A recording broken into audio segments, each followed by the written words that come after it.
I think that's what the difference is. I'm not an advocate for working your way up the ladder in this white world, right? And because it's corrupting, and then it separates. What you have to do to climb that ladder. I mean, like it will sterilize everything that you once were trying to accomplish. Right. I say it how I feel it. It's hard. See, even I deal with that because, like, I'm on a school board. Are they going to write an article about me? Radical black school board member calls white people colonizers. I think I just have to be okay with that. Right. Because, you know what? Trump inspires me. I'm not even going to lie. I mean, he doesn't give a fuck. I think that was, that's true. He doesn't care. Dude, he just can do it.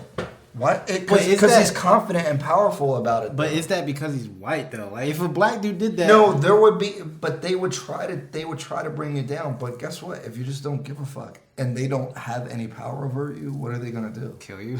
I think that's what happens. They have to kill you, I guess. I think that's what happens. That's it.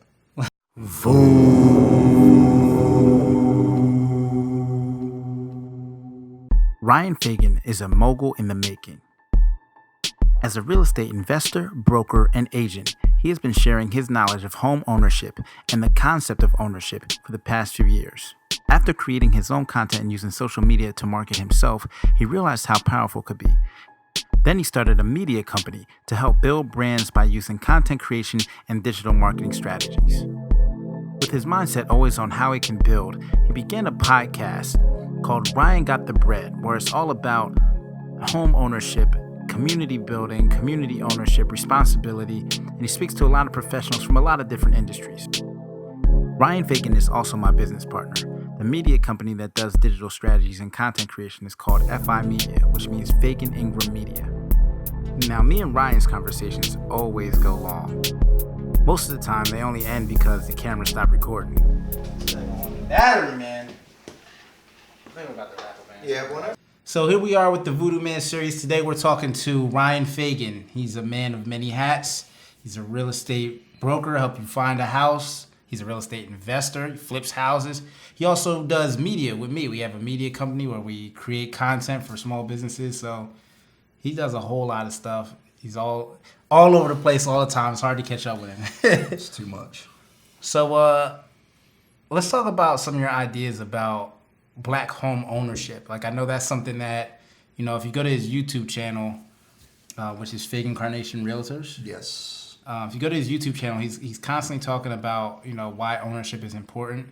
But today I want to make it, a little bit more specific about minority home ownership because, he is a minority, if you can't tell. But I just want to focus that message a little bit. All right, so the question is black home ownership. Why is that important? Why is that important? I think ownership is key of everything. So I think it's the base. So we got to go through history of everything to give context of everything, give right? The context. Because something that I always think about is that land ownership has been the keys to Western civilization since the beginning of time, since medieval times, right? Because someone who owned title to the land was a lord or a baron or a king or queen of the land, right? And so that derived all their power. So if you weren't a landowner, you were just a peasant or a peon or whatever you did. Working on someone else's land, you had no rights, really. You had nothing. Yeah. You were just like a slave to the land. Right. Hold on. Jess, can you take the dog? Sorry. It's all right. Jess, can you call Prince? He's crying.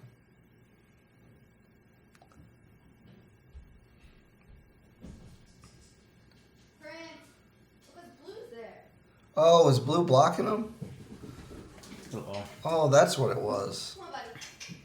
Come on, Yeah, take them. Where's your mom, Pop? All right. So, dog intermission. So, definitely since the beginning of America, I believe only white landowners could vote. Yep. Even in a democratic society, you still only had your full rights when you owned land. Right. And black people who have been oppressed for hundreds of years in America, I think ownership, especially of land, is key to everything, all of our problems. If at least we own land, we can start to do better and control our own destiny. So you think that is land ownership, home ownership, is the catalyst for black empowerment in this country? Like that what you're saying? I think it's a strong avenue. Okay.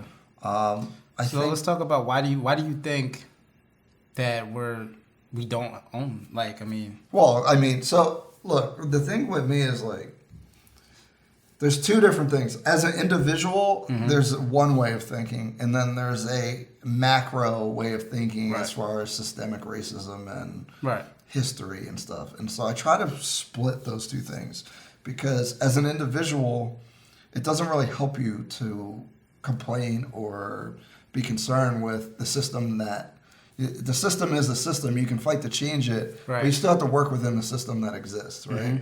So the mentality of an individual versus maybe higher level thinking as far as systems and government are two different things.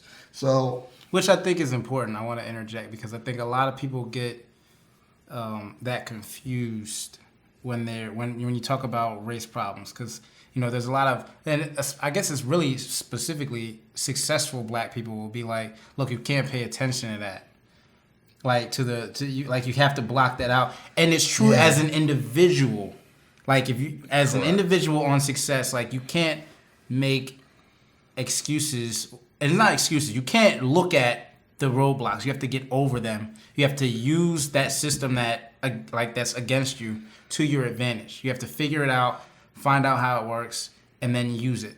Yeah. But on the macro scale, when you look at why you're in that situation in the first place, it's a completely different conversation, and it should be spoke with a certain level of empathy and understanding, and you have to know the history of how we're even in this position as an overall. Because I mean, there's always going to be a couple people that are either get lucky at the outliers or just exceptional people. Exceptional people that just no matter what, they break through, and they're always there. But it shouldn't be that difficult for people to achieve some level of comfort and success. You just want a level playing field. Right. You don't want to start off with minus 10 points. Right. I mean, 10. It's like minus 1,000. That's basically what I think. If you sum up being black in America or anywhere really, honestly, you're starting the game with negative points. Right. Even if you have money, so if you start with money, maybe that's 5 points, but being black is minus 10. Right. Right? Right. So, I mean, if you look, I think that's a way to sum that up. But, again, as an individual, and it's hard to break that up, right? Because you need to be aware of these things. Like, you need to know, like, these are my disadvantages. Right. And these can be my strengths. Right. So you can't just ignore the problems. Right. But you can't dwell or just complain or be stuck in. You can't let the societal roadblocks and the history of the nation bury you. Because I think a lot of people get buried by that. They feel like there's no way out, and it's never gonna change. I think that happens to some people. I think I've been feeling. I'm of two minds with that as well, but we'll get into that, I guess. But you said it. Let's go. What do you mean? The big thing I've been dealing with, which is funny because it's after the Black Panther movie. Because I don't know, there was something about the idea of an African state that's unaffected by colonization and that is proud in their culture and that aren't having that double consciousness of being aware of other people looking down on your culture, right? So they didn't really have a concept of that. They were empowered. Like when Ryan Coogler is a genius, first of all, because when any of the colonizers touched them, that was like a big thing. Yeah. Like how dare you touch me, which is like a really powerful thing. And then when you like see police videos sometimes and all that stuff, it's like a crazy dynamic. So my thing is, I feel like I'm kind of tired of seeing us beg for equality. Right. I'm just like, I don't know. I'm like, how much are you going to ask politely? Because this is a funny thing. Like, if you look at the history of the country and black people in general, black people have been passive. Very passive. Like super Despite passive. how they would act and make it look like we've been Which is super that's passive. the craziest thing. They act like we're being aggressive. They act like if you raise your everything we voice do. even. And I think that's like, I mean, it's really manipulative. Like that's really what it is. I mean, obviously, like people use the word manipulation with the media constantly, but black people have been placed in this in this country, and they just like lie about. But we let's buy cut into off. it. Yeah, I know. But the problem is that we feed into the system too. Like the Black Panther movie, I feel like I probably look down at African culture, like, you know, They're like, less than. yeah. Well, that's the thing I always talk about with media. Like the same media that makes, let's take the Black Lives Matter movement. Like a lot of people always say, "Where does Black Lives Matter when black people kill black people?" Oh my God. But the thing with that is, we don't value our lives either because we're force fed That's the true. same thing. Like we're like the same media that makes police and white people not value our skin. We see the same images, so we also That's don't for value sure. each other. That's what I was talking about before. Like, it's kind of radical, and I wouldn't advocate for this to happen, but people are so gangster and hood and all this stuff, and they'll kill each other. But Right. they see the police, they're not shooting at the police, they're Right. running. Right. Why is that? Yeah. But you know what I mean? It's not consistent. Yeah. So Well, it's I a mean, weird yeah, thing. because- and again, I'm not advocating that, but like that phenomenon is interesting, and it Yeah, or goes it's like, back to I mean, how passive, you know, it's really what I like. Again, this is a weird, crazy subject. disclaimer. But- disclaimer. This is crazy. But like with riots, right? They always burn down the community they Yeah. live in. I was just watching the And LA like riots. like if I was, when I'm upset, Yeah, why don't you go why- down go there? go What are down y'all to doing? where the people you're mad at live. Yeah, I don't understand that. Like, don't tear But up. where you know live. what? You know that you can do it there. That's what it is. And you know what's interesting? Like everyone knows that because they don't even Yeah. care. They put up a barricade right where you're not supposed to go. Like you can't get past this point. Burn all that down. We don't care. Like not that you don't care, but it's like you're not coming over here with that Exactly. with all that. And that is insane to me. Or even, and it doesn't have to be a riot because I mean they call anything we do a riot. Anytime we get together and we have an opinion, like Well, when I mean, that's what I'm talking about, though. Like, it's so overwhelming, all these Right. problems, right? Yeah. I don't. How do you overcome all that? And why? So why? The thing- Why me as a person, right? Why am I going to keep trying to be accepted right, in this place? yeah. So I'm like, maybe you don't. Maybe go where you are accepted. Like, I don't know. Or Like, I think, don't but know I what do the think solution is, I man. do think that this. I think part of over the course solution- of time, of course, things will get done, and the pioneers fight through it and all that stuff. But it's like, I think part of the solution is not looking to be accepted. Like you said, it's funny because what else is funny about the country? Still fight to be on a level playing field, and that's the problem. I really don't care about racism. But the thing is this: the playing field is never going to be level if you keep asking. It's like you're not going to happen. agree. You have to have something. You have to have your own stuff. If you're just asking another group of people for their Yeah. resources, I was watching an anime, and it started off with I think the opening first words were, all of humanity is just struggling for resources, and those who have it have the so-called power. Yeah, But they're it's not really gonna just give it to resources. you. Why would they give you resources? Even if you ask as nicely as possible. Even if and it's funny because this country. I mean, not to downplay anything Martin Luther King ever did, because he was a true revolutionary. But we don't celebrate everybody. Like, why don't we talk? Like, I'm not even saying I've that been the thinking father, about but that why a don't lot. you ever even talk about Marcus Garvey? I don't think Yeah. I don't know what the numbers are. But No, I'm most gonna do some people probably research. don't Most even people know don't who he is. even know who he is. I've been thinking about that recently too. Like, maybe everyone celebrates Martin Luther King, but And they don't really celebrate Martin no, Luther they King. don't celebrate everything. They he says, celebrate actually. his one speech. where True. the I have a dream speech, which does not represent who he was.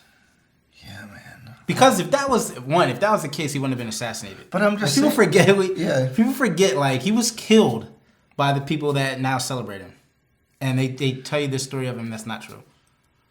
Yeah. Yeah.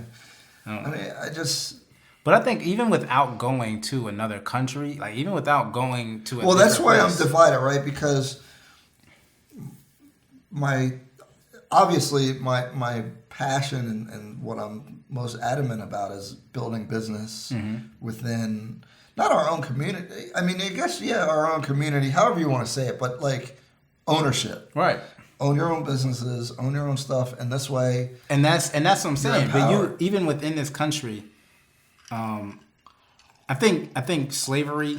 I mean, there's a lot of things that come into play with why black people don't own things. But I think the mentality of ownership is not inherent to our culture. Well, because there's a million problems, right? So in the 40s, 50s, 60s, and earlier than that even, I mean, there's redlining. So even if you were a successful black person, you could not get a mortgage. Right. Or you could only get it in this part of town. Right.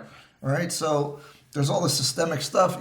So how are you going to own land or own businesses if they don't let you? You know? Right. So, That's what I'm saying. So there's a lot of things that which caused a history, though. So, if your parents don't own anything and, they didn't have a lot of resources, they're not spending time teaching you how right, to they can't. They don't own even stuff. know how. They don't know how to teach you. So it's And a void of information. And like it's like Black Wall Street. Like they literally burned down towns that were successful.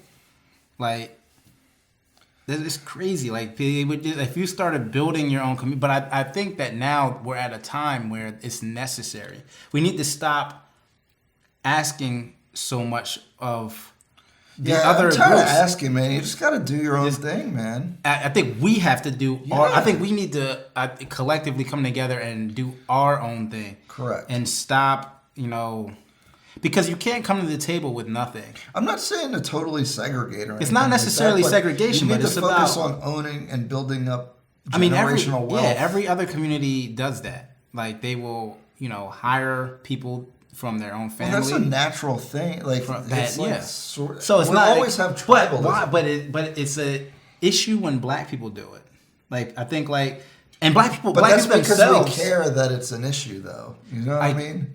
you know how frequently black people will be like, oh, I hate when you go to a black, like we down our own businesses. Like I hate when I see that on social media. I hate when I see people downing a black business. Like if you don't like it, try talking to the owner. That's complicated too, because the reality is I do think we have a void of information, and so we might run our businesses differently. That doesn't mean not to support them. Right. And that's the whole point, is that we're growing. I think we're in general, with investing and real estate and all that stuff, we are behind. Right. And the problem is, to catch up, you have to, live even more frugally and save even more and be more about saving and investing than everyone else. I think it's about how you invest too, because what I'm talking about. There's a void of information. So, so as far as real estate investing, and that's why I like creating content and trying to educate people, is that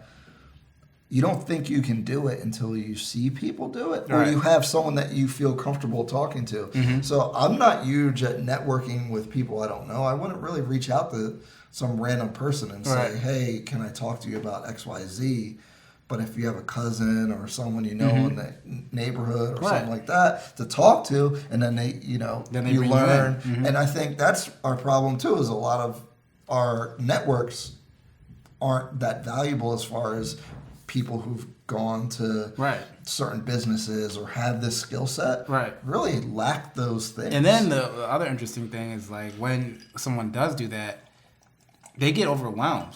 Because I think the amount of people that try to use them, so I think that's where a lot of times people say, why don't they made it, why don't they come back to the hood? It's like if they come back, everybody has their hand out, or everybody's trying to put her coat But those are problems that any society would have if people have a lack of resources, especially over generations. Like you're gonna have a lot of those elements where Yeah.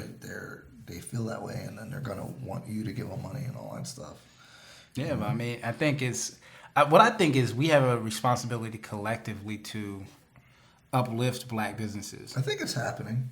I think it's starting to happen, but I think we need more people doing I do it sometimes, like I have trouble finding black contractors, and then like.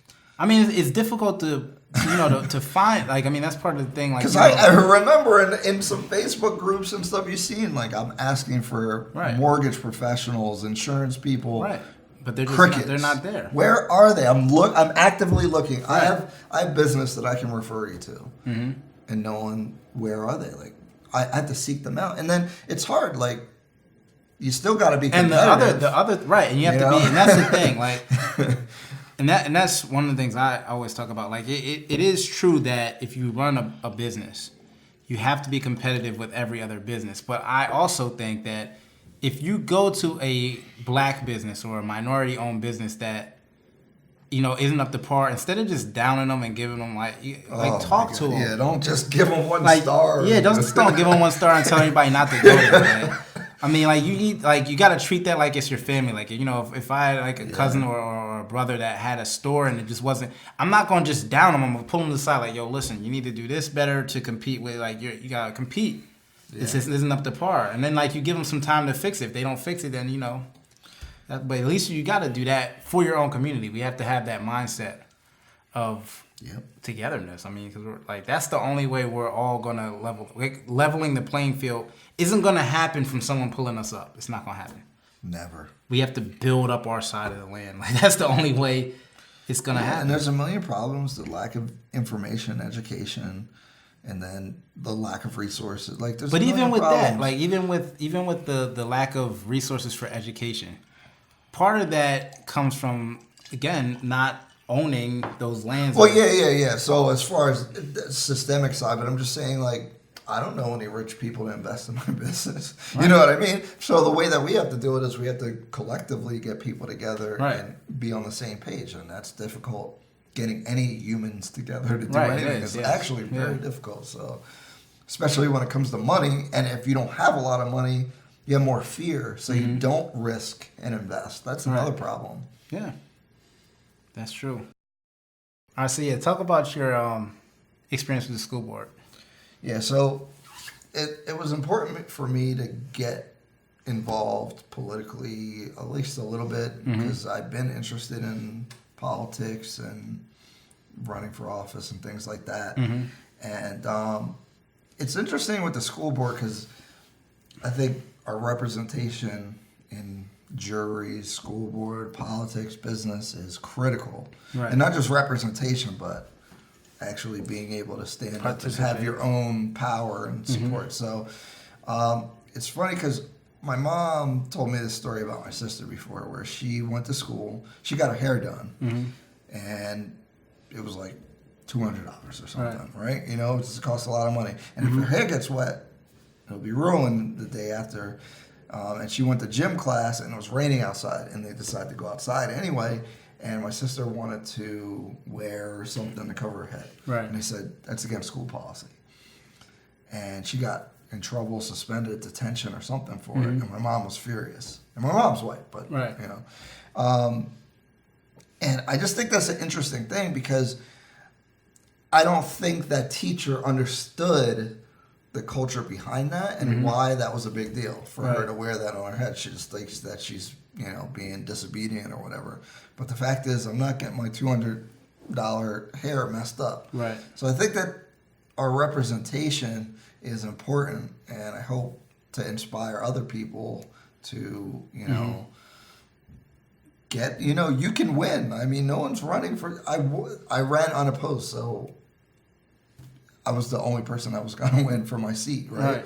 And so why aren't more of us doing that? I mean, I'm not saying spend $1 million and run for mayor in X county, but be involved in your neighborhoods and things. You can make a difference. So that's basically what I try to do. I try to give and be honest with my thoughts and not be afraid to stand up when I think something's wrong. And, that's what I'm trying to do. So I think it's important. Yeah. I just wish more people would do it. I feel like people just say, "Oh, well, it doesn't do anything," but it does, because when a vote comes up or an issue comes up that I think they're missing out of ignorance or whatever the reason is. I think what a lot of people don't understand about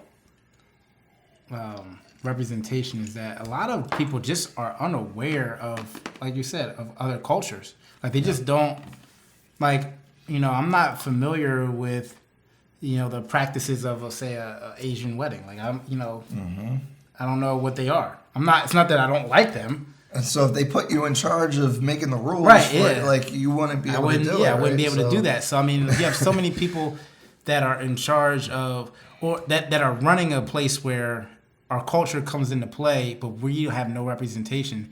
So when something that's culturally important to us, because there is, an African American culture that is, it's like so intertwined with American culture, but African American culture that a lot of other races don't understand, they don't get, and they're not sensitive to. And I think most of the stuff is out of ignorance or not knowing. So even having one person to say, "Hey, that's messed up because of this," Right? They might not be bad people. They might say, "Oh, okay, I understand." Yeah. But that's all it takes. So Right. you don't got to be some hero or anything. You just got to get in. What's interesting? That. I grew up in a township where it's a pretty heavy Jewish population, so we get like all those Jewish holidays off. Yeah, because they're on they're in control of the situation, and that's because they they represent themselves well. They speak up about the issues in their community, so the community hears them. But like, and then they take that into the account. Now with a lot of black issues, we complain about it amongst ourselves. Yep. But we don't take the action. Now there are times or where we want to ask for them to, like, so you want to go up to the school and complain, right? But why do that when you can control the school, right? why are you asking them to do the right thing when you can put yourself in a position? I think that goes back to the whole mindset that is lacking behind. Yeah. They're not empowered. We're not empowered for whatever reason. Well, I think it's the same reason everybody else feels like we have no power. It's the same, the years and years of people treating, you see it. If you live in a black city, right, and you have a problem with the police, I don't understand how that is not getting corrected very rapidly. Right. If the majority of the people have a problem, what are you doing? But here's, what's interesting about that? Like, so many black people, I think, there's a large group of people, of black people, I think, want to be active. But, due to whether it's a criminal charge, they're not able to vote. Come on, there's somebody, though. No, there's somebody. No, there's somebody. But, I mean, there's a lot of disenfranchised people. Like, that the system has wrapped up. And that's where I see, because I'm super critical. Right. I'm like, look, man. Don't be. That's a loser mentality to be like, oh, well, I can't. And this goes back to the individual idea. Like, don't be like that. I don't know what else to say. Like, that's what's so disappointing about it, too, because I see us complain. Like, I see all the complaints, but, like, then, okay, who do you think can win in this election? And who's going to, their sole goal is to put pressure on the police for them to treat your community better. Right. You had the majority. Just vote. Yeah, but you have to get, and you have to make them aware of that. But the thing is, a lot of people are aware. Like, a lot of people are aware. But what are they going to do? So many people feel like there's nothing they can do. No, like you say it all the time. Like, even people feel like, it doesn't matter if they vote. Like even the most basic American right that black people have fought and died over. It doesn't matter sometimes. It does. It always matters. What matters is the It election. does matter. Yeah. But if you don't have your folks running, that's. I mean, no one cares about your agenda. And then if you want to get into politics, black people haven't demanded anything from the Democrats. That's true. Our vote doesn't mean anything. They know they're going to get the vote. Well, the key, again, I think the key with that is we're not coming from a position of power. Like if you look at even lobbyist groups. Like, yeah, but we're not coming from a position of power because we're not embracing our power. that's true. I mean, that's a big part of it. Is Just do it. Like I don't know what else to say about so that. what would all those reasons why black people don't vote or feel empowered is all correct. Like all the obstacles are there. But what all I okay, can so say is do it. if you were leading a black coalition to demand something from government, what would be the first thing you demand? Because I think what happens is we get overwhelmed. Well, that's the problem by because we go in all the different problems, directions, yeah. right? And that's why before we even met, I was trying to set up a networking group on one agenda or something. I don't even know what that particular thing was going to be because you need to start with one objective because there's too many different things and everyone wants to go in a different direction. Mm-hmm. So I don't necessarily know what that would be. I mean, for me personally, I think that was ownership. Ownership is the key for everything for me. So like, I think that was the thing. Like everyone, like idolizes the civil rights movement and they lauded it for its success. But I think there's a split right down the middle. But about the key, how to do it. But the key was that they're gonna fight for the right to vote. Like everyone decided, like for us to be American citizens, for us to really have an impact in this country, we need the right to vote. So everyone mobilized on that issue. That became like the cornerstone issue. I think now you have every issue you have. It's so splintered. So I think one of the things, what we have a big problem with actually, and I'm part of this problem probably too, is that there's a big divide in our community. I think between those from really bad situations or really low poverty to like middle class and upper class black people, where I think there's a disconnect that we need to figure out how to get together. Yeah. So I think that's a big problem, right? Because you see it with athletes and entertainers and stuff. As they get successful, they lose their freedom to advance any agendas or use their power in a political way. They get sapped. Well, it's interesting. Like I was having this conversation recently. In a terrible way, the more successful you get, the whiter it gets. Like Jay-Z and Kanye West have talked about that. Like, there are only black people in the room. The higher up you go, the less colorful That's what it we gets. need to fix. That's my number one thing. But I disagree. I don't think we need to fix that. I think we need to have our own room. I think instead of trying to bring people into that room. No, correct. So I'm not saying that we need more black people as part of that company. Mm-hmm. But we need an equally successful company that has majority black people. Right. I think that's what the difference is. I'm not an advocate for working your way up the ladder in this white world. Right. And because it's corrupting, and then it separates what you have to do to climb that ladder. I mean, like it will sterilize everything that you once were trying to accomplish. Right. Because you cannot be successful and be outspoken. Which is why, like some people have said that, segregation was the worst thing that happened to black people. I don't necessarily agree with that. But it did force successful black people to work with the rest of black people because that was their only... And interestingly enough, on the real estate end, successful black people, the doctors, had to live next to the people who didn't make a lot of money because you could only live in the black neighborhood. So there was actually a nice mix of incomes in those neighborhoods before. And it created different networks of people again because like now you have and they were more together because of that. So what there is this weird problem that if you move out of the hood, that you become disconnected from that. And that's now you want to keep what you have, right? And you know that if you act uppity, you might lose what you have, right? And that's just awful. But that's financial, right? It's and that's my whole thing is that if you don't have financial pressure, you can be free to do whatever you want, right? Aside from race. If you have to work for someone, they control what you do. So, like, because I know the Dame Dash interview on The Breakfast Club is like the way that he said everything rubs everyone the wrong way, but it's exactly right. Like, If you have a boss, then at some point you're beholden to them. If you don't have your own income and your kids need to eat, you're going to do what they say so you don't get fired and your whole family's disrupted, right? I mean, that it's is like so not empowering. They said Dame Dash smacked Harvey Weinstein. Did he?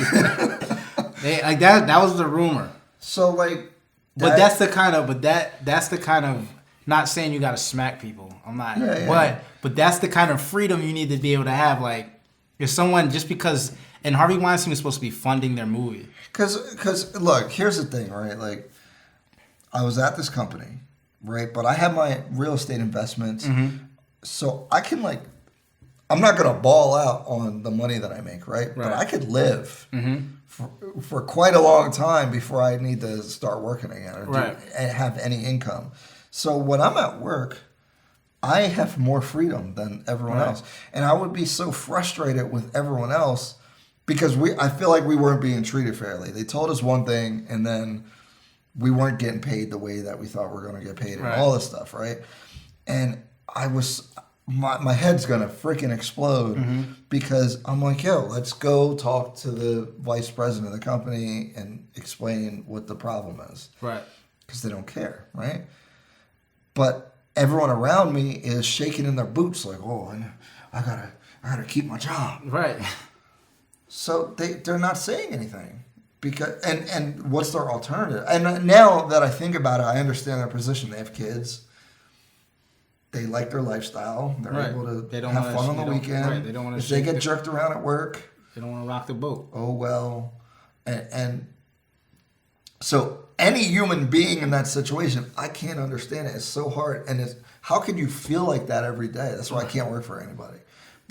And then again, if you add a race on top of it, now you feel like maybe you're not promoted when you feel like you should, or you're being treated a little bit funny, or you have to suppress how you really feel about things because you're in that environment. And especially if you're ambitious and want to move up in that system, well, now you got to really be quiet. You can't even be the black guy. You just gotta. You're trying to be like ambiguous or like OJ or something like. You're trying. Well, I mean, there's always. You're trying to suppress your culture and everything, and like you're trying to assimilate. You have to. That's disgusting. You're trying to, you have to lose yourself to become what they want you to be, and you have to do it better than they do it if you want to move up. And you have to be better, yeah. Which is because you started with minus points, so you got to make up them points somewhere. Right. which is crazy. So, but like that, I don't like. We need to fix that. But the only way to fix that is to have a business where we own it, black-owned business, and that's why we. But see, here's the thing, right? Like, if you start a race and you're behind, the only thing you can do is run faster than the other person to catch up. Right. And I think, going back to what we're talking about, we got to get our money discipline better. We got to get our investing knowledge up. it's like, because we have to save even more than how when you other look at how people much save. we spend, like we have a spending problem. Look, black people, I'm sorry, y'all spending too much money. I'm sorry. You're spending too much money. Right. And not in our community. Your car note is like $300+ and you don't even own your house. It doesn't make sense. Right. If you own your home, especially over the last 8 years, you would have developed some wealth. And this is why I like real estate, right? So even if your only accomplishment is you bought one home, right? Right. You just bought your family home, you had kids, you kept that home in your family, right? You pass that home on to your kids now 30 years later or whatever, and it's paid off. Even if it's $100,000 house, your family has $100,000 of net worth to build off of. Right. If you were renting, you literally have $0 in net worth. You have nothing. And so even if every person just bought one home, over time, you would have ownership. And then we could talk about this gentrification situation. Yeah, let's talk about it. That's where I was going next. Oh, man. All right, so black people, I'm sorry. Stop complaining about gentrification. I'm sorry. There's a million reasons why we don't own those neighborhoods that are being gentrified. I understand that. But if you're mad about it, you need to get all the other people who are mad about it and buy all the abandoned buildings or whatever properties. That battery pack sucks. Oh my God. Like, that's why I hate that battery. I say it how I feel it. It's hard. See, even I deal with that because, like, I'm on a school board. Are they going to write an article about me? Oh, Radical black school board member calls white people colonizers. I think I just have to be okay with that. Right. Because, you know what? Trump inspires me. I'm not even going to lie. I mean, He doesn't give a fuck. I think that was, yeah, that's true. He doesn't care. Dude, he just can do it. Why? Wait, Because he's confident and powerful about it. But is that because he's white though? Like, if a black dude did that, No, there would be, but they would try to bring you down. But guess what? If you just don't give a fuck and they don't have any power over you, what are they gonna do? kill you. I think that's what They'd happens. have to kill you, I guess. I think but that's what happens. that's it. When- They could kill you. yeah. No, but I'm really inspired by Trump because of that.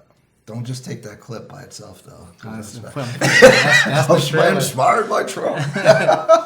That's the trailer. Everybody's gonna Yo, watch. but for real, like Ryan Fagan is inspired by Trump. I'm inspired because I learned this in the Army, actually. Okay, so you go through basic training, and that's very organized and perfect, and everything runs well. You go to something called AIT, Advanced Individual Training, right? Mm-hmm. And I went for the signal profession. And so the school you go to is in Fort Gordon, and it's a shit show when you get there. Like, you don't go to school for like a month, 2 months, 3 months, because it's full. It was full when I went, when everyone, all this stuff was going on. So, like, you wouldn't have anything to do, right? So you would walk around, but drill sergeants would come up to you and say, "Hey, soldier, what are you doing?"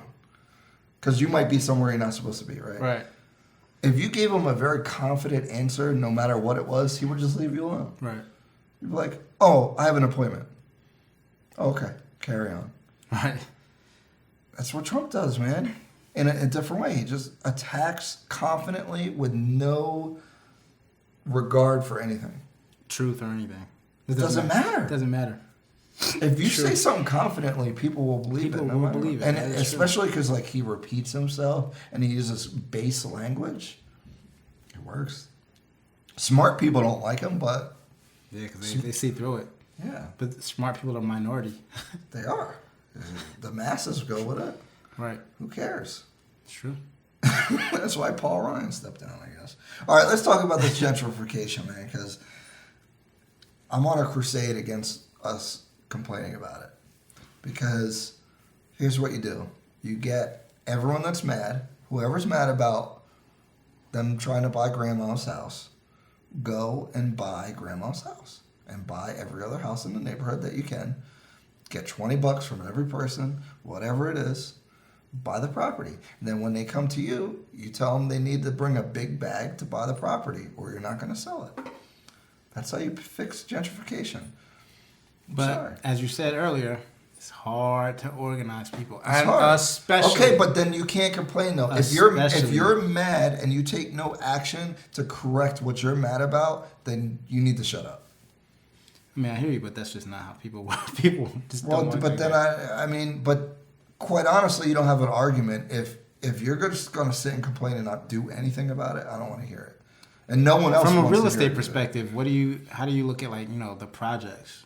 You have like Well, all those projects people. are bad. So I had a class at Temple that talked about, like city planning, and you never want to put all income levels or even the same type of zoning in one area. You want to mix everything so that everything flows better. And so, for example, the broken windows theory, if you have a neighborhood where there's a bunch of broken windows, people don't care if they break windows. Right? But if you're in a rich looking area and,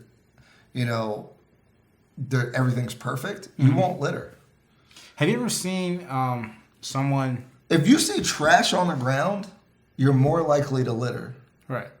So if you mix high income with middle and low income, you have a better community than if you segregate the income levels. It's interesting. When I was a kid, like, you know, I have a lot of friends from different areas, but I lived in a pretty affluent neighborhood. But when my friends from the inner city came, like, they didn't even want to touch anything. Exactly. Like, I don't even, like, they're like, just by them being there. By seeing it. Yeah. Like, by them being there, they're just going to make it dirty or something. Like, and that, to me, like, is messed up. There's an inferiority complex and all that stuff. Because we value material things a lot. Yeah. That's another issue, is that just because I have less money shouldn't make me feel necessarily inferior. Mm-hmm. Especially, I think black culture even more so exercises that, where, you know, if you have nice things, you're more valued. Well, we're trying to, I think we try to show our worth. Like, yeah, it's high, like Kanye said, you're trying to hide the pain inside or something. Like you're trying to overcome that inferiority complex. Yeah, but you can't do it. Why? With material things, like, it doesn't matter. I don't know how to fix that. It's definitely a problem. And all I can say is don't do that. Like, I don't know what to say. Again, but I think it comes, I think the way to fix it is by, I think the way to fix it is by stop trying to fit in to this society. I think black culture has been sold again and again and again. Like, we never owned it. And I think we're at a point where I'm watching hip hop. Yeah, it is getting a little stolen a little bit. I think it's been stolen. Well, because we don't own the distribution of the music. Right. So I think, because we've created culture after culture in this country, but we never own it. We never owned it or gained the profits from other people using that culture, or, you know, and it all goes back to business in some kind of way. Yeah, but I think even it's like rock and roll was come ours, on, like was ours, jazz was ours.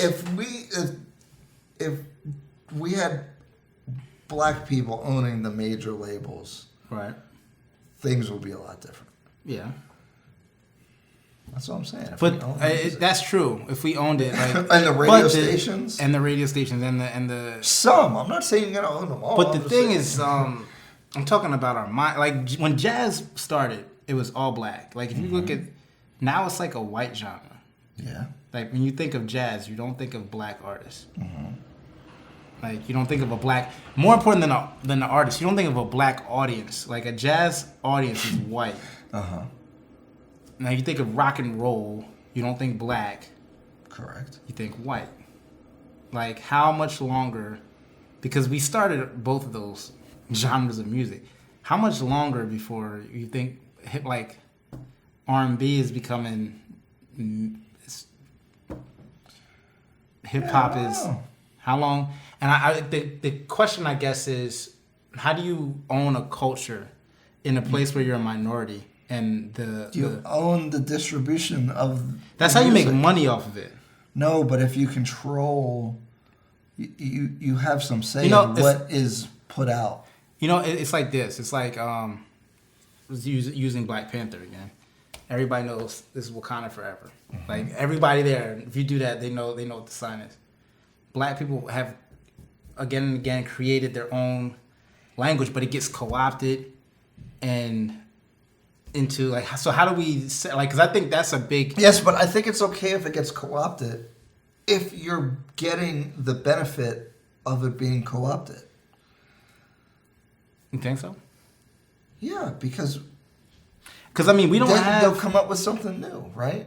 Well, we always come up. We're always coming up with new stuff. The problem is, you know, like Elvis, right? The frustration with Elvis is that the black clubs and all that is where he learned everything that he did, but they weren't allowed to benefit from their creativity the way that he was. Right. That's the problem. That is. If they were able to benefit and Elvis comes into the play, in play, I don't think it's as big as a problem. No, like a language. Black people don't have our own language. Every other culture, like, you know, that comes here Oh man. has their own language, has their own. That, But you still don't want them down here? it's fine. Sure. Has their own, yeah. So I think that's more of what I'm talking about when I'm talking about like cultural. Well, that's a bigger problem because that's something because I'm on this whole Africa thing. Right. I'm about to go get dual citizenship somewhere or something. Right. I'm not even playing. But we don't have a culture other than. And that's what I'm saying, because we create these cultures, but then it there's becomes nothing you could do about and that. and that's more what I'm talking about than the making money off of it. It's the owning a culture and really. But like it is keeping culture. It. It's just that it's not 1,000 years old. It doesn't have to be 1,000 Black years old. American culture starts in 1650 or something like that. Right. There's nothing you could do about that. But I mean, it becomes like, and that's what I was talking about with the music. The only Like- thing you could do is benefit from your creations, your intellectual property. Okay, I think like we need look to at benefit from from like that. you ever look I at don't like get what you're saying. the Lord of the Dance, like the Irish dudes. Yeah. Like they have this ritual dancing Yeah. that they do, and they benefit from it. But it's a cultural thing within their culture, and like they've been passing it on forever. It will always be there. That does not happen with Black Americans. Why not? 'Cause Why doesn't it gets co-opted. Why doesn't R&B or jazz, rock, hip hop, R&B, Right. rap? You want to say that they are part of the culture? They are, but we lose that think you connection lose to it. it? I think we lose the connection to it. How many Black kids do you know that like are into jazz or feel like they're But that's a part double-edged of that? sword, though, because that Lords of Dance doesn't adapt into current music. No, it right? doesn't. So Black people keep innovating. We do. I think that's one of the best things we have. So that's just the characteristic of the culture, I would say. I want to say. I mean, that's it definitely evolves, but I don't think we feel connected to it. I think you have to feel connected to something for it to be a part of your culture. I think you know Black music when you hear it. I don't know. I don't think so. No, I don't think so. I think if you played a kid who didn't know who Jimi Hendrix was, a Jimi Hendrix song, he would not feel like it was Black. Maybe. Music's stupid. No, I'm just kidding. But Or even any art, any Black art, any Black cultural thing, fashion. I think that's a product of us not having culture. Like look at what happens. Like they rebrand. They'll say that Black people can't wear their natural hair, like the natural hairstyles that we've been doing forever in the workplace. Then allow, freaking Kylie to say, "Oh, look at my new hairstyle," and then call it something else, and then it becomes like the biggest thing ever. Or act like Miley Cyrus started twerking. Like, you know what I'm saying? Like they take things from our community that then they look at us when That's we do because it. you're listening to what they're saying, though. But like we need to all not listen care to what it. they We say. don't need to, but if they monetize it, they take it, and then it's no longer ours. We don't feel the connection to it. I think what I'm saying is we make stuff because and we we- discard it. When like if you even look at just Twitter, like Black Twitter, like they say, like once it crosses over to the mainstream, like once you see like newscasters saying certain phrases, we don't even use it anymore. Like, oh, that's old.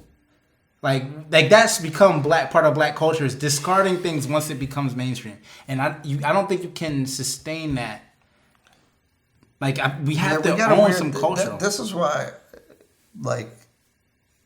see, this is an old conversation. I've changed how I feel about it, like with the Kaepernick thing, with the kneeling, right? Mm-hmm.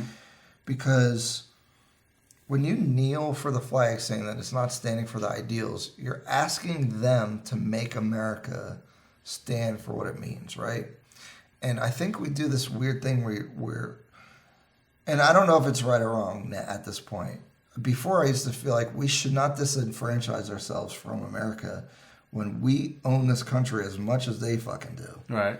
Right? Like, you're kneeling because you're saying that they own America and it's not being I don't know if that's what worked that the way means. it That's is. not how I interpret that. I think you're kneeling because it's like, yo, this is messed It's up. not standing like, for what it no, means it's because it's like supposed to I'm be. not rocking with this. You know what I mean? Like that's Yes, but you're not rocking with America. The symbol of America, Right. you're not rocking with. yeah. So that's different than asking. But you're like, American, and this is yeah, but like this is yours too. This goes back to that question. This isn't America, but America is just the people. No, Yes, it is. no, America's an idea, and it's an idea that excludes certain people. Like when they came up with the concept, the idea of America was so limited that they didn't even include all white it's people. an oxymoron. Yes, but So like I mean, things change, right? And They do. And what I'm saying is like, and America has included different groups of people, but it has never included black people. It's never we're never been included. We've never been given all the rights. When we try to show our Second Amendment right, But I think- they want to change all the rules. I understand So that. I think it is saying like, yo, I'm not rocking with this, and I think that's part of the spirit we need to have to actually get equality. You know what I'm saying? It's like if you're in a relationship, right? If you're in a relationship and your partner is just manipulating, controlling you, the best thing to do is just walk away. And then once you walk away, you're like, if you imagine that person owned everything, like they own the house, the car, you have to ask them for everything you want to do. If you say, I'm done with this, and you just go out and you get your own house and your own car, now that relationship between you two is completely different. but you're saying that they own America. Yes. They don't. Who does? We do too. We don't. Look at the history of it. Now you're saying what should be. No, Well, no, we no, should no, be. No, we should have do. been given. We do. We just have to take it. No, but we don't. We should. Like, all right. But for example, what right? you're doing is giving up, though. No, I'm not giving up. I'm saying we need to stop asking them. We need to stop trying to be a part of America so hard. Like, stop. Just be black. Stop trying to be African American. Like we're not from Africa, and It's America weird 'cause doesn't in a really way- love us. In a way, I agree, right? But in another way, it's our shit too. It should be, but it's not.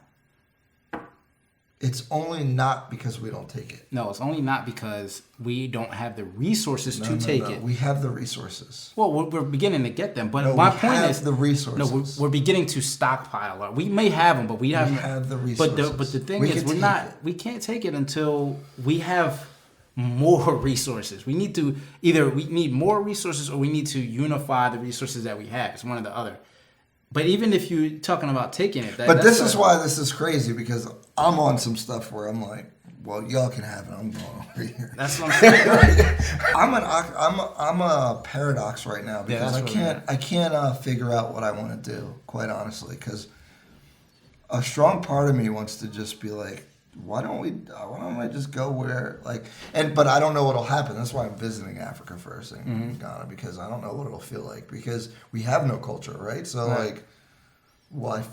how will I be treated? How will I feel there? Well, that's the thing. And I'm light skinned. I'm half white too. Right. It's just crazy, right? So that But is the another thing is, obstacle. we do that's the thing. Like what you're saying, we do have a culture.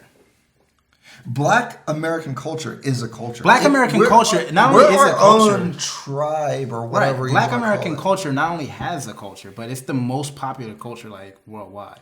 Like Correct. in Japan, they make trap music. Like everything we do, like all the dances that we just come up with in the crib, become the viral dances or the dances. Like we've been doing that Which for is from centuries. all of the things, because there's African influences Yeah. in that some kind of way. Yeah. And then you got. I mean, it's all like, sorts. Ryan Coogler said that in the interview. Like, apparently cookout is not. Yeah, I Is see is them very saying. similar to Yeah, he said African it's rituals. like the same thing. It's like the same thing, which is I think is very interesting because I do think that there's just innate things in your DNA that you just feel There's something akin with to. it. But my I don't know. I feel like we need to, like what you were talking about with the kneeling thing. I think part of that is it's like I agree with that. back because up. I think we need to do take our a step own back thing. from America. I think it's like we need space. Stop trying to like. Yeah, but I don't think that us taking space means that we're un-American. I think that's us taking America. Maybe that's just the difference of what I'm saying, right? Just because we're not stepping away from America, we're just as American as No, them, yeah, more, right? yeah. So if we take a step, what is taking a step back? Like, I think I'm telling you, it's like a relationship. It's like creating space. yes, but I don't want to. I don't want to secede to them that they own America. It's not about. They don't. It's not about. They don't. You'd have a tough time arguing that they don't own America.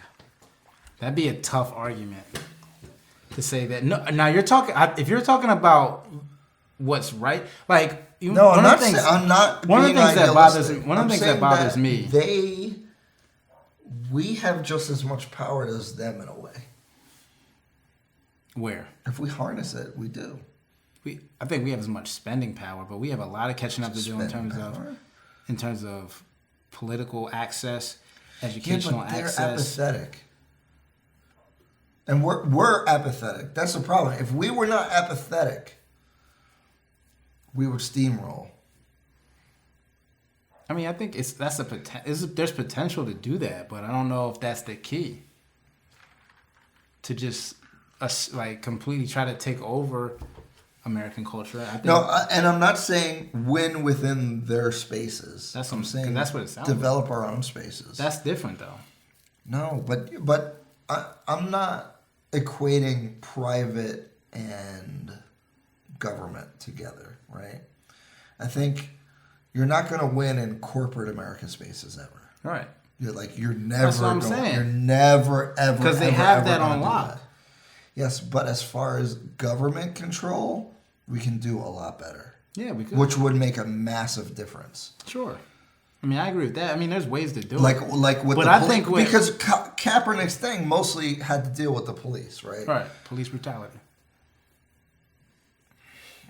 We have the power to change it by ourselves almost. It is, In many places. Most of these problems are in a city where there's at least 50% minorities in most of these cities or more. well, I mean, it's like, in Philly. And the corporations are not controlling what the police in are Philly, doing. This is a government issue. Larry Krasner Larry Krasner is a great example is, of... is changing the entire culture of the criminal And this justice is what system in the city. happens when you get people... Now people are informed, and they took enough action to get him elected, right? Right. That's massive because he's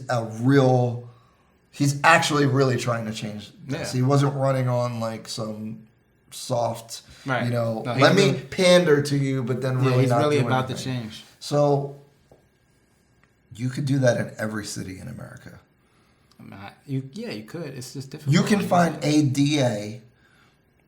I mean, that's that what you need that's to what get Sean elected. King is. You can That's what find the them. whole Real PAC, that whole thing that he's running is about finding,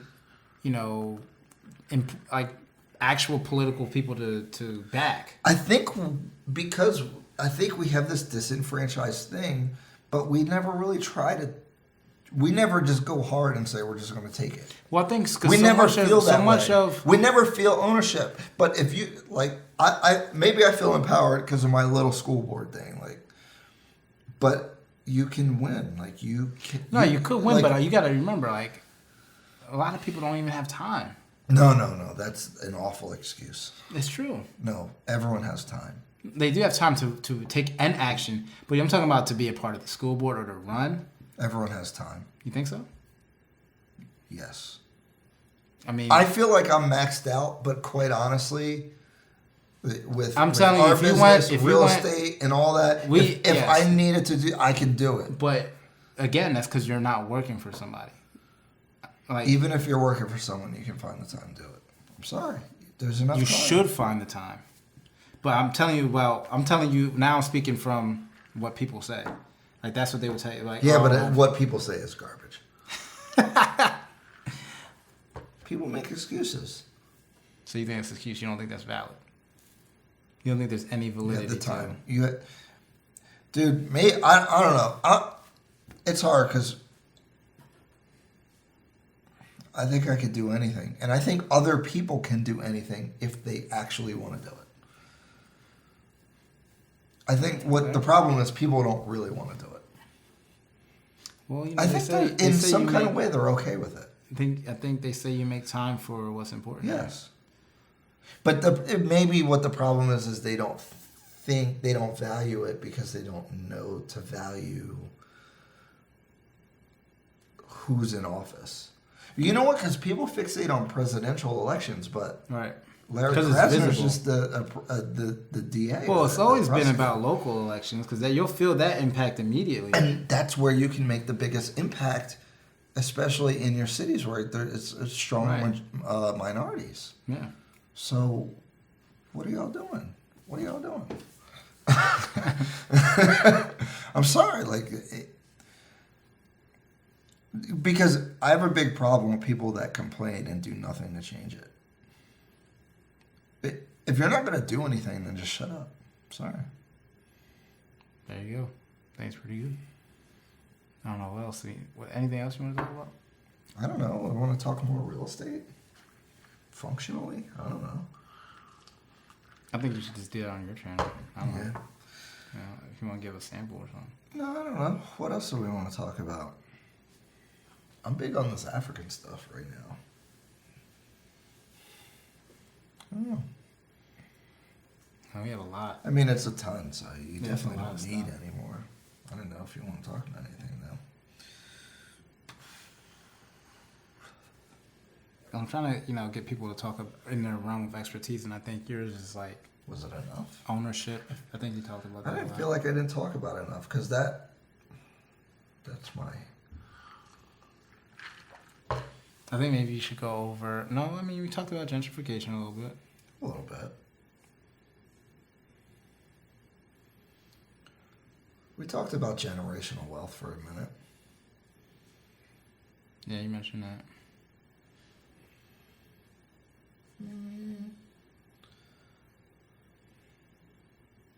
Yeah, I mean... Did you want to talk about your experience being biracial? Like, Yeah. how does that play into? Well, I think maybe you it should talk adds- about yourself. It adds a lot of complexity to how I feel about these issues and stuff, I guess. Yeah, Do you have a specific question? I don't know how to just... yeah, no. That's what I'm trying to think. How do you frame that? I think maybe we should talk about you a little bit more. Like, Well, what made you want to get into real estate in the first place? my dad started it when... what the heck did my dad do? Okay, so my dad... I was like 16 or 17. My dad started buying like properties in North Philly.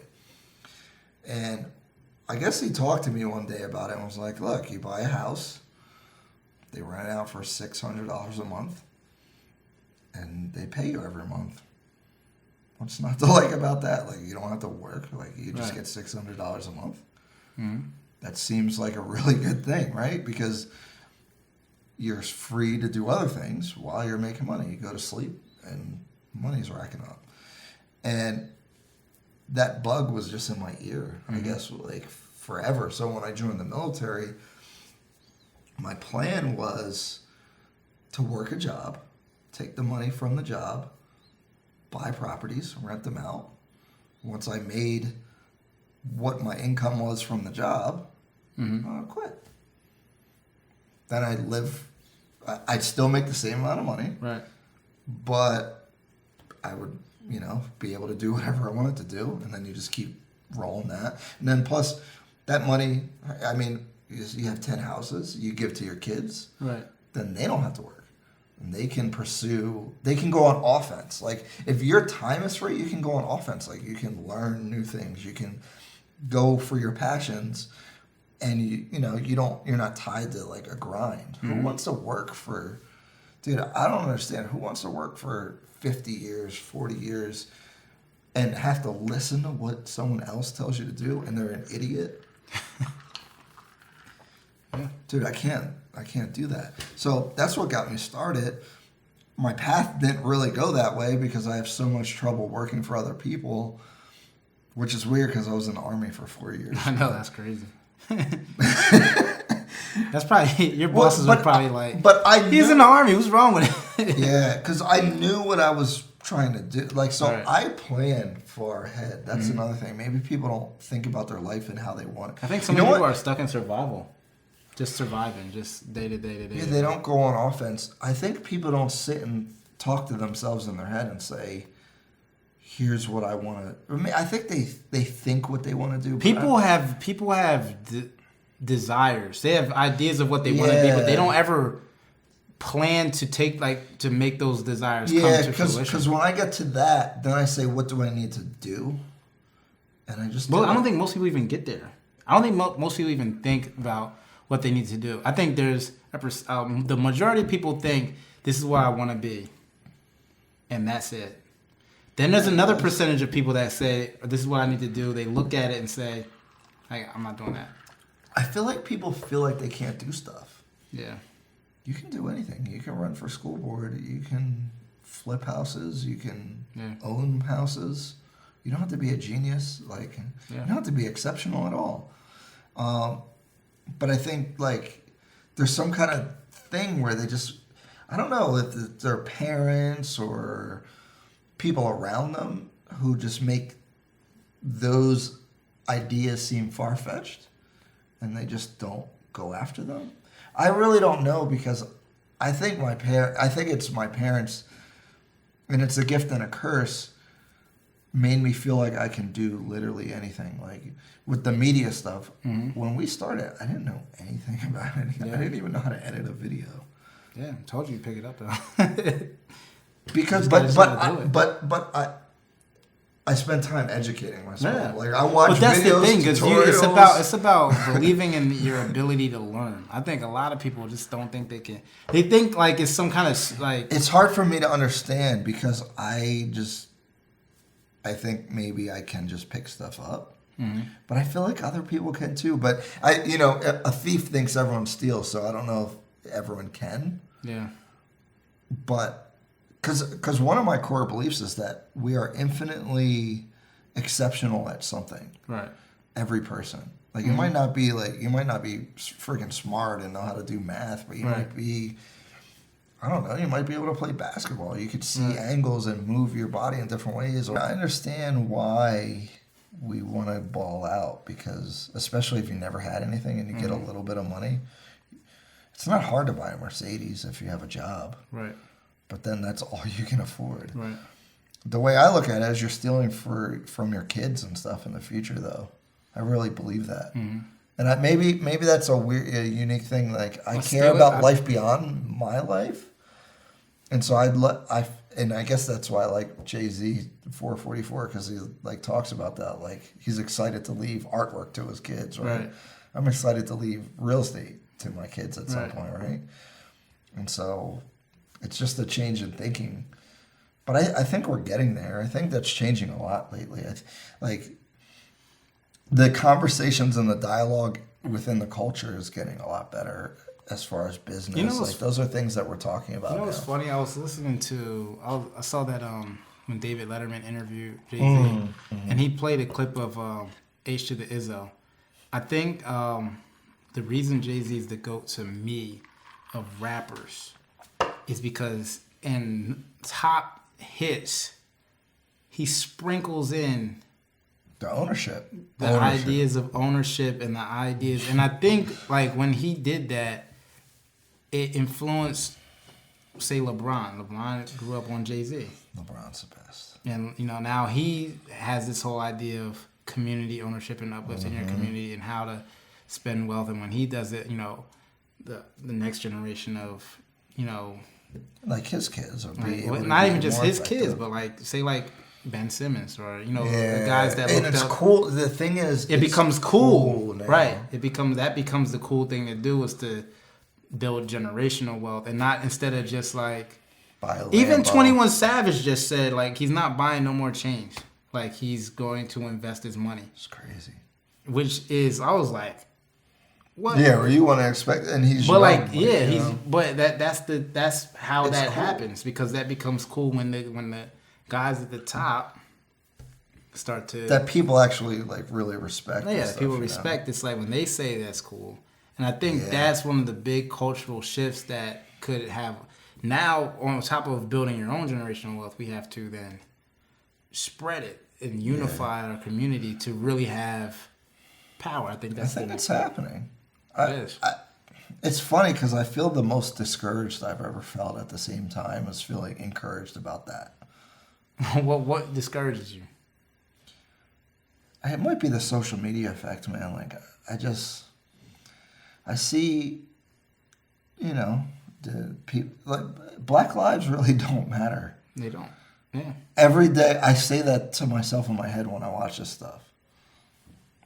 Like, just all kinds of different, like, Eric Reed now can't get a job, but if you, like, were convicted of rape or something like that, you can get a job, or, like, assault or domestic violence. He literally didn't do anything wrong except for kneel for the national anthem. Right. But that's worse than committing crimes. Yeah. Well, It's crazy. that's Black lives don't matter. it's true. That's why. And then Alton Sterling, the cops that shot him, acquitted. Right. I watched the documentary Flint Town. The one cop on there, like, he killed someone, and he's like, he doesn't care. I mean, Whoa, what? But that's been the case for. So I'm constantly being hit with information that's just like, you don't matter. I don't know. And so it's like, and then I see protests and everyone complaining and, like, the stuff we're talking about, and I'm just like,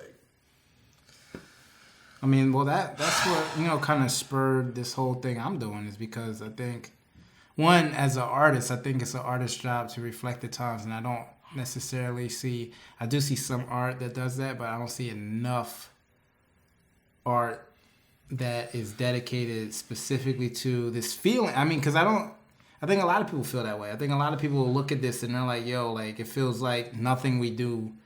It's not even just that we don't matter. It's like nothing we even do. It's like when we protest, they call it a riot. When we do, if we kneel, they won't give us a job. It's like if you go outside and you're holding a water hose, like, they think it's a gun. Like, like, you constantly feel like you're under attack when you look at the social media. And I think you need art to represent that and help channel that discussion and get that emotion out, which is why we're here to talk about. that's another thing. Is like, these, like, even for me, because I work in this, I want white people in my business as well. I get concerned about talking about this stuff because you can easily, Get blacklisted. the angry black guy Right. and disenfranchise a lot of your business, right? Yeah. And I'm struggling with that now as far as finding my voice and speaking on these issues. And then as a licensed real estate agent, you have to watch how, because you have to watch out for the real estate commission and how you're doing business and things like that. And so it's like, it's hard to express, right? So how do you, I don't know how you deal with these issues, because I don't talk about them that much. I just think about them. And they just it's build up. frustrating, yeah. And so I've been on this whole escape thing, I guess. I don't know. Yeah. And that's what it's. I had this weird idealistic view of, like, I'm going to go to Ghana and it's going to be cool. Could be And, cool, like, but you can build business from, like, the ground up. yeah, That'd be cool. that would be Without these barriers and, that's the one concept that I think is the biggest problem, is, like, the dual consciousness of knowing when you go, like, if you get stopped by the police, you should have a fear of what can happen. Or, like, that you shouldn't move in certain ways when you're in the car because you could frighten. right. I shouldn't have to think that. Yeah. But it's true. I mean, it's like, You know what I mean? Like, but it's like, even why when do I you- have to think this It's like extra even when you stuff? walk in the store and Yeah, they're in the like, store. and they follow you, like, or they keep asking you, do you need help? Like, And you don't, and this is that paranoia that I was trying to talk about earlier, in my other video I did or whatever. But, like, it's a paranoia because you don't know why people are doing what they're doing. So like, I don't know if they're following me or not when I walk in a store. Yeah. You know what I mean? So then like, why do I have to think about all this dumb shit? Like, or why didn't I get promoted at my job versus someone else who I think I'm more qualified than? Right. I don't know. You can never know. So it's like a weird paranoia that you have to like always be conscious of. Yeah. And you know what it is? Because I lived in Germany for a while, and it's weird because I felt more American living in Germany than I do in America. Because in Germany, they would think of you as an American. Right. So they would call you an American.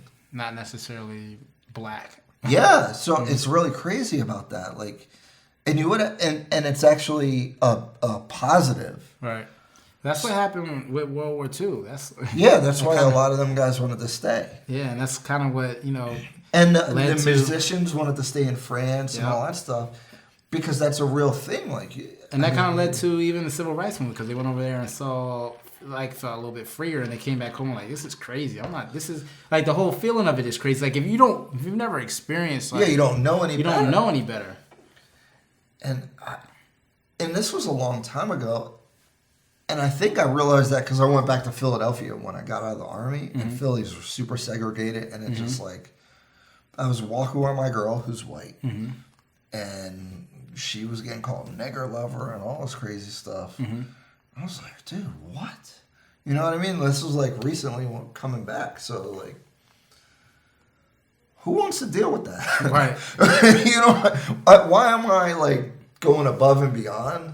No, I think it's interesting hearing that, because you're also biracial, so like, your mom was white, right? That's the crazy thing about it too, but I'm not allowed to be white. Yeah, you're not. Yeah. So I always identify as black, and I think I'm even more aware of these issues maybe because I have white family members. You know what I mean? So like, and so my mom was 16 when I was born, right? And she got kicked out of the house because my grandfather did not like that she was with a black guy. Right. So I was born into it. I think that's why I identify with Trevor Noah's story a little bit, because I was born into like this weird racism, right? Right. Funny thing enough, my grandfather is one of my biggest influences because I think when people see their grandson, they identify better.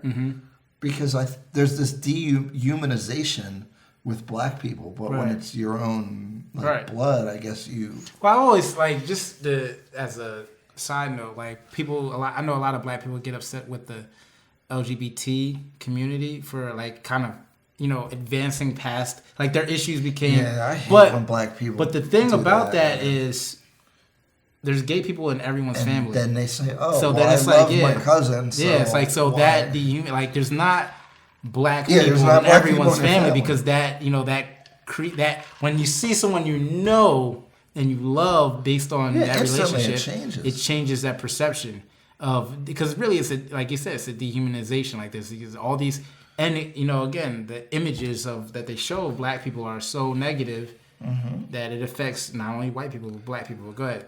And so like, and it's weird because I had a lot of racist things happen to me as a kid that I only think about now. Like, and actually, my mom or my grandma would tell me about. Like, I used to live in Mayfair in Philadelphia, which was Irish Catholic. Right. And my mom's family's Irish Catholic, right? So there were kids that weren't allowed to play with me. And I didn't know, you don't because you don't have a concept of race. Right. So that's where that double consciousness, eventually that starts, but when you're a kid, you don't have it. So, and then I remember this one time I was at our swim club, which pools I know are a big controversy, right? And it's like a private swim club. I'm the only black kid there. There's no black people in this area, right? And I remember a kid said, "My dad said I have to get out the pool because you're black and you're dirty." I don't think I ever told anyone that someone said that to me. That's crazy. But I think, like, I don't know. There's some kind of internalization of that, right? Like, I think that was the moment that I knew that I was different. It's not like that's crazy.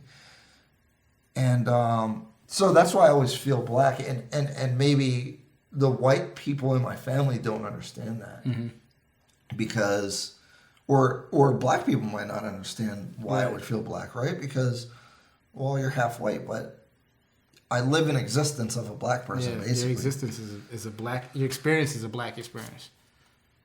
Pretty much. Yeah. Or maybe now, like, sometimes people might think I'm like Middle Eastern, Egyptian, Indian. Like, I get different things. Yeah, it's different now. So, but it's that's why I really strongly identify that way. And I think because I was in that white environment, that it exposed me to that stuff maybe even more so than some other people.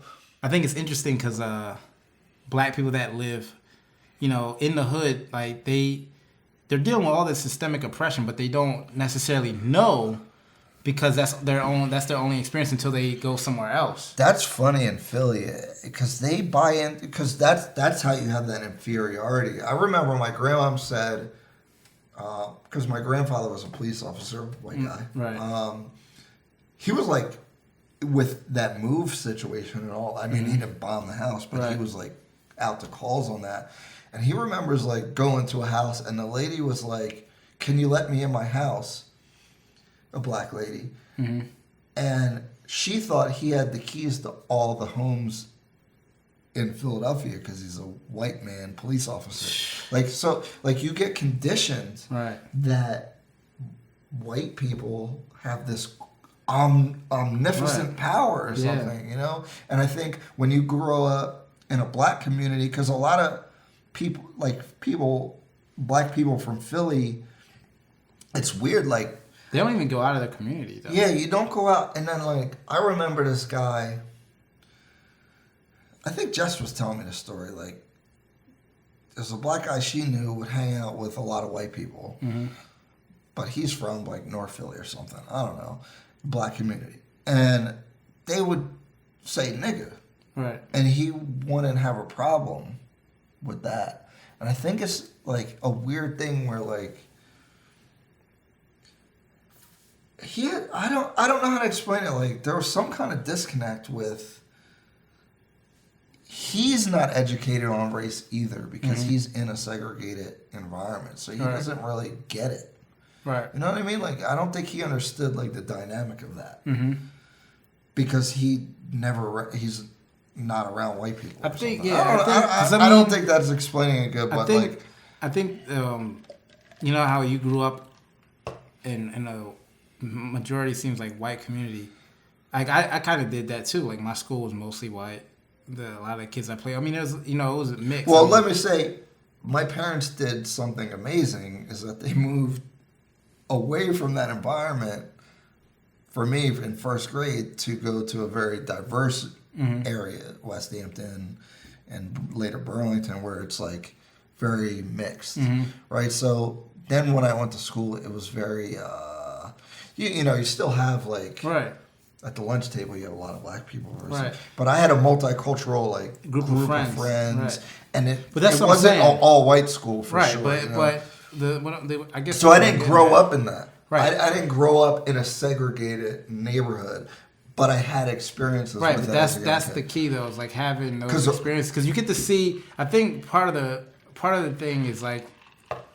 Seeing both sides, because there's two sides to, and I think most people never see both sides. They only see their.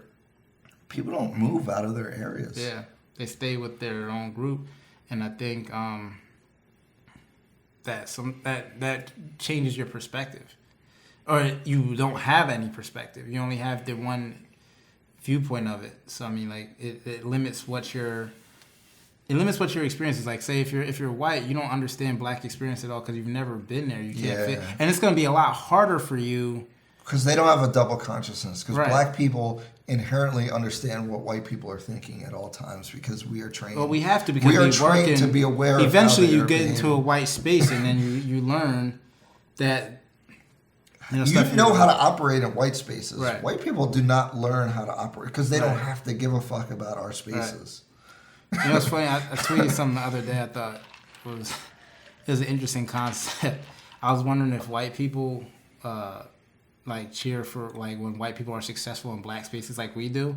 Like if you see like say Barack when Barack won, we were like yeah. But if you see like a white dude that's Eminem. like like an Eminem or a white dude that can just dance really good, like That Charlemagne talks about black privilege. I think that is one thing that we do have that's unique. And actually, my mom brought this up to me. Is like black people recognize each other, especially if you're in white spaces. You're like if you're working in an all white area company, you see the other black guy. You're like you'd be like yeah.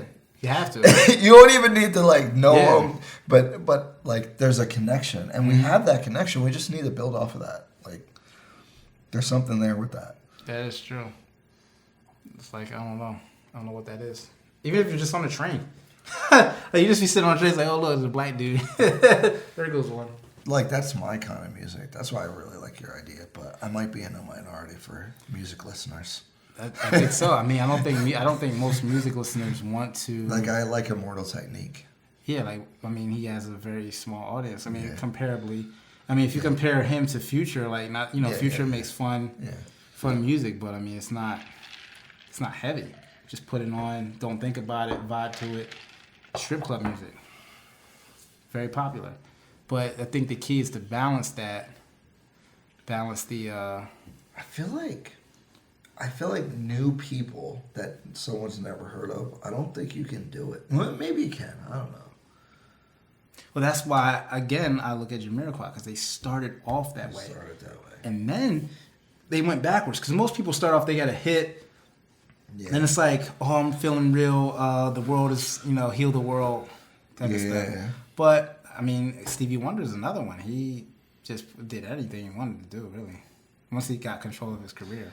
There's no formula to music, I guess. There's no formula to art, man. It's like this. It's hard when you're trying to think of. But I also having think success, though. It's because you want to. Everybody. I mean, you have to. You want people to like it, you want to go viral or something. Right. You want it to. Viewers. You want it to. Work. You want to get some fans in the door. But I think that's what happened in music though, is that everyone just wants to be successful at people any used cost. to buy an album and just sit in and the listen room to and it. listen to Right. it. But And that was their only album. right.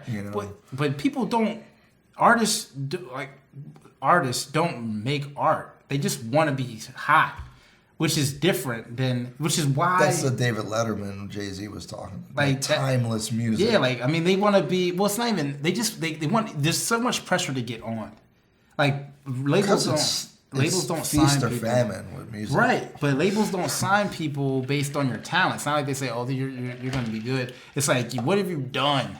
Like, especially now, you need Instagram followers. You gotta have all these numbers. Everybody's all analytics. Yeah. Like even in sports, like I'm like, yo, how can you draft someone on analytics? Like, go watch them play. Yeah. Like, if someone can have like crazy analytics, but they hold the ball every play, like stop doing that. You gotta watch. You gotta watch the game. You gotta see what the talent's at. But I don't know. The whole thing with me is like, I really think that this could work. But I just feel like there's something missing. Like I don't hear enough people talking about what's going on, like how they really feel. No one is really. I mean, Kendrick does. I mean, Kendrick does. I think Gambino does. He's good. Yeah, but he's definitely an outlier. Yeah, but I mean, like who? J. Cole. Well, we'll see. I'm talking about J. Cole could be out of here. I'm talking about people that mess up one more time. I'm talking about making attempts to talk about using their platform to talk about. I'm not talking about making music. I'm talking about making music that speaks to these issues. Like, because so much music. I think I feel like people listen to music to escape sometimes, though, and Yeah. that makes it. the I same. think the common person doesn't want to. They don't want to live their real life. They want to escape their real life. Right. But that's not They how it always want was. to though. imagine driving a Lambo and Right. being rich. Right. You want to hop out the Lambo. Yeah, they don't want to be like, damn, police brutality. Right. Like they know that. I don't know. I think if you have an interesting take or express it in a way that people like Joe Budden. I know you don't like Joe Budden, but Joe Budden expresses feelings, especially negative feelings, in a way that I don't think I even know how to articulate, but I feel Well, that's it. what art's supposed to do. Right? So when he is like, there's some songs that I'm like, yeah, like I get goosebumps. Right. Because I'm like, yeah. Because it speaks to you. That's what art's supposed to do. And I think that's good art. That's my point. Like, if you make a song about, because like part of the thing I want to make songs about is the frustration. Like you were saying, like just the feeling of like, yo, where do we go from here? Or like, why can't, or why But it is has that- to be higher than that, right? Because we already feel that way. So give me something. No, but it has to. No, it doesn't have to be higher than it has to articulate it. Because a lot of people feel that, but don't even know how to say it. Correct. And That's when- exactly and what I when- mean. Like, how. Give me the words for what I feel. Right. Or not the words, but the vibe Right. in the song. I think that's the ultimate Yeah. thing. I mean, that to me, that's where you start touching on Because you're the timeless stuff. connection. Because it's speaking to Yeah, that doesn't go away. Like, Yeah, that that's never how leaves. you feel. Right. or it takes me back to when I felt that way. right. You know? But I think that only happens when you have a connection to a song at a time in your life. Yes. So I mean, like that's a personal thing. Like some That is people, personal, yeah. but I do think that if you make a song that it speaks to a universal feeling, or even a feeling of like. I mean, like, like if you listen to like Stevie Wonder's "Living in the City" when he talks about, you know, the brother not being able to get a job just because he's black. Like when he hits that line, every time I'm like, you know, that's crazy. Like it just touches, like it speaks to me. Like it's like a line that just speaks to a whole. Yeah, music's crazy, man. Because of the way there's an emotion there that's unspoken, even through the lyrics. Yeah. Like you could say that 10 different ways, but only the one way Yeah. really hits you. It's about finding that way. But anyway, we just had a whole sidebar. So I want you to give all your socials where people could find you. You know, shout out your YouTube channel. All right, so the YouTube channel I'm trying to build up is Fagan Carnation, like the flower, Realtors. We're doing a house flipping show like HGTV. It's going to be awesome. You definitely should check that out. My Yep. Instagram is Ryan_Fagan_real estate, I believe. You gotta- Something like that. You gotta change it. Type that in. Huh? You have to change it. You think I have to change it? Yeah. It's whack. No, I think it's too long. People don't want to type that much. I feel like you can find it and you know what I'm about. Well, give me a better idea, you jerk. I don't know. I think Or find me Ryan Fagan on Facebook. I need more Facebook friends. I'm trying to hit the max like Mark Lamont Hill. Not there yet. Tried to add him. Couldn't do it. What is the max? Bianca was at the max. 5,000? I think so. 3,000? Something like that. I think it's 5,000. not 3. I'm only at 1,200. Yeah, you gotta increase your. You gotta make a Facebook page. You don't have a Facebook page? Huh? You don't have a Facebook page?